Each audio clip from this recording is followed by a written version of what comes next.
أعوذ بالله من الشيطان الرجيم بسم الله الرحمن الرحيم وإن منهم لفريقا يلوون ألسنتهم بالكتاب لتحسبوه من الكتاب وما هو من الكتاب ويقولون هو من عند الله وما هو من عند الله ويقولون على الله الكذب وهم يعلمون ما كان لبشر أن يؤتيه الله الكتاب والحكم والنبوة ثم يقول للناس كونوا عبادا لي من دون الله ولكن كونوا ربانيين بما كنتم تعلمون الكتاب وبما كنتم تدرسون ولا يأمركم أن تتخذوا الملائكة والنبيين أربابا أيأمركم بالكفر بعد إذ أنتم مسلمون وإذا أخذ الله ميثاق النبيين لما آتيتكم من كتاب وحكمة ثم جاءكم رسول مصدق لما معكم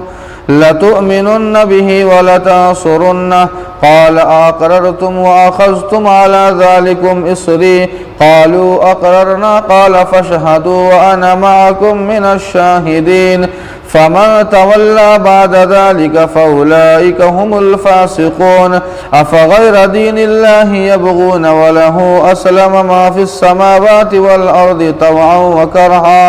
طوعا وكرها وإليه يرجعون۔ اور انہی میں کچھ لوگ ہیں جو کتاب پڑھتے وقت الٹ پھیر کر دیتے ہیں تاکہ جو بات کتاب میں نہیں ہے تم اس کو بھی کتاب کا حصہ سمجھنے لگو۔ وہ کہتے ہیں کہ یہ اللہ کی طرف سے ہے حالانکہ وہ اللہ کی طرف سے نہیں ہے، اور وہ جانتے بوجھتے اللہ پر جھوٹ گھڑتے ہیں۔ اللہ ایک شخص کو کتاب، دانائی اور پیغمبری عطا کرے، پھر وہ لوگوں کو کہے کہ اللہ کے بجائے میرے بندے بن جاؤ، یہ ممکن نہیں، لیکن وہ یہی کہے گا کہ اللہ والے بن جاؤ،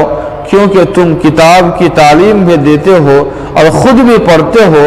وہ تمہیں یہ حکم بھی نہیں دے سکتا کہ فرشتوں اور نبیوں کو رب بنا لو، کیا وہ تم کو مسلمان ہونے کے بعد کفر اختیار کرنے کا حکم دے سکتا ہے؟ اور وہ وقت بھی قابل ذکر ہے جب اللہ نے انبیاء سے عہد لیا کہ جب میں تم کو کتاب اور علم عطا کروں، پھر تمہارے پاس کوئی رسول آئے جو اس کتاب کی تصدیق کرتا ہو جو تمہارے پاس ہے، تو تم اس پر ضرور ایمان لانا اور اس کی مدد کرنا۔ اللہ نے فرمایا کہ تم اقرار کرتے ہو اور اس سلسلے میں میرا عہد قبول کرتے ہو۔ وہ بولے ہم نے اقرار کیا۔ ارشاد ہوا تو گواہ رہنا، تمہارے ساتھ میں بھی گواہ ہوں۔ پھر اس کے بعد جو لوگ اپنی بات سے پھر جائیں وہی نافرمان ہے۔ کیا یہ لوگ اللہ کے دین کے سوا کوئی اور دین چاہتے ہیں؟ حالانکہ آسمان و زمین میں جو کچھ ہے، چاہتے ہوئے اور نہ چاہتے ہوئے اللہ ہی کے سامنے سر تسلیم جھکائے ہوئے ہیں اور سب اللہ ہی کی طرف لوٹائے جائیں گے۔ ناظرین، توریت اور انجیل میں اللہ کے نبی صلی اللہ علیہ وسلم کی بعثت کی پیشن گوئیاں موجود تھی، لیکن ان عیسائیوں اور یہودیوں نے ان عبارتوں کو بدل دیا تھا۔ اللہ کی طرف سے توریت اور انجیل میں جو نازل کردہ احکام تھے، ان احکاموں کو انہوں نے بدل دیا اور اپنی طرف سے عجیب طرح کے احکام جاری کیے تھے۔ اب اپنے احکام کو اللہ کا احکام بتانے کے لیے اس کے سوا کوئی اور چارہ نہیں تھا کہ توریت اور انجیل پڑھتے وقت زبان کو موڑ کر پڑھا جائے تاکہ سامنے والا سمجھ نہ پائے اور سامنے والے کو ہم یہ سمجھا سکے کہ ہم جو پڑھ رہے ہیں یہ اللہ کے احکام ہیں، جبکہ پڑھنے والا خود جانتا ہے کہ یہ اللہ کے طرف سے بھیجے ہوئے احکام نہیں ہے بلکہ یہ ہمارے گڑھے ہوئے احکام ہے جو ہم نے جاری کیا ہے۔ دوسری آیت میں اللہ تعالیٰ عیسائیوں سے مخاطب ہے اور فرماتے ہیں کہ جس انسان کو اللہ تعالیٰ نے علم و حکمت اور دانائی سے نوازا ہو، چاہے وہ نبی ہو یا ولی ہو یا اپنے وقت کا قطب یا ابدال ہو،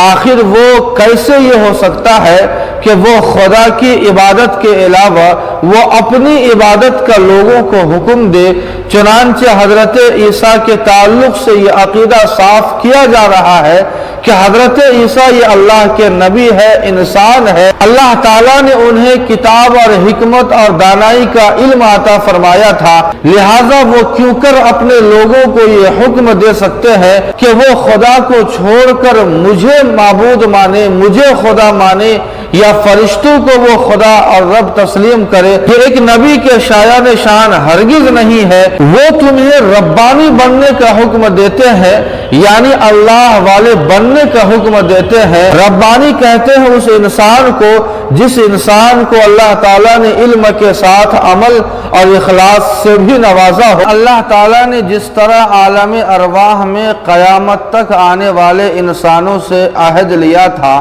کہ الست بربکم، اپنی ربوبیت کا عہد لیا تھا، تمام انسانوں نے اقرار کیا کہ واقعتاً آپ ہی ہمارے رب ہیں، اسی طرح کا ایک عہد اللہ نے انبیاء سے بھی لیا تھا کہ تمہارے بعد جب کوئی نبی بھیجا جائے تو اس کی تصدیق اور تائید کرنا، اور یہ عہد جو انبیاء سے لیا گیا تھا یہ انبیاء کے واسطے سے ان کی امتوں سے بھی لیا گیا تھا۔ اس لیے جتنے بھی نبی آئے سارے کے سارے نبیوں نے اپنے بعد آنے والے نبیوں کی انہوں نے پیشن گوئی کی ہے۔ رسول اللہ صلی اللہ علیہ وسلم چونکہ آخری نبی ہے، اس لیے اللہ کے نبی نے گزشتہ تمام انبیاء کی تصدیق اور تائید کی، لیکن آئندہ یعنی اللہ کے نبی کے بعد آنے والے انبیاء کی تائید، تصدیق یا پیشن گوئی نہیں کی، اس لیے کہ آپ کے بعد کوئی نبی آنے والا نہیں تھا، بلکہ آپ نے فرمایا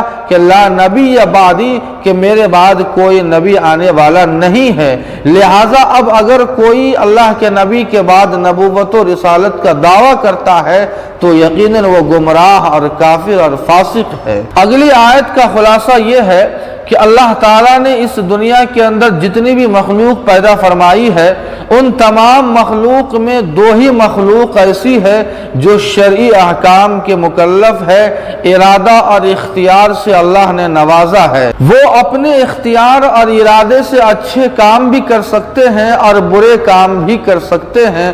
اور وہ مخلوق انسان اور جنات ہے، جبکہ دوسری اور جو مخلوقات ہے اس قدرت سے وہ لوگ محروم ہے۔ تکوینی طور پر وہ اللہ کے مطیع اور فرما بردار ہیں، چاہے وہ شوق اور رغبت کے ساتھ اللہ کی فرما برداری کرے جیسے فرشتے ہیں، یا پھر اس کے اوپر وہ مجبور ہوں جیسے سورج، چاند، نباتات، یا پھر وہ مخلوق عقل و شعور سے محروم ہوں جیسے حیوانات۔ یہ تمام کی تمام مخلوق دن رات اللہ کی اطاعت اور فرما برداری میں لگی رہتی ہے۔ انسان جب اللہ کی اطاعت اور فرما برداری کرتا ہے تو گویا وہ اپنے آپ کو اللہ کی بسی بسائی اس بستی یعنی دنیا سے ہم آہنگ رکھتا ہے، لیکن جب وہی انسان اللہ کی نافرمانی کرتا ہے تو گویا وہ اللہ کے نظام اور سسٹم سے بغاوت کرتا ہے۔ اللہ پاک ہم سبوں کو اپنی اطاعت کی توفیق نصیب فرمائے۔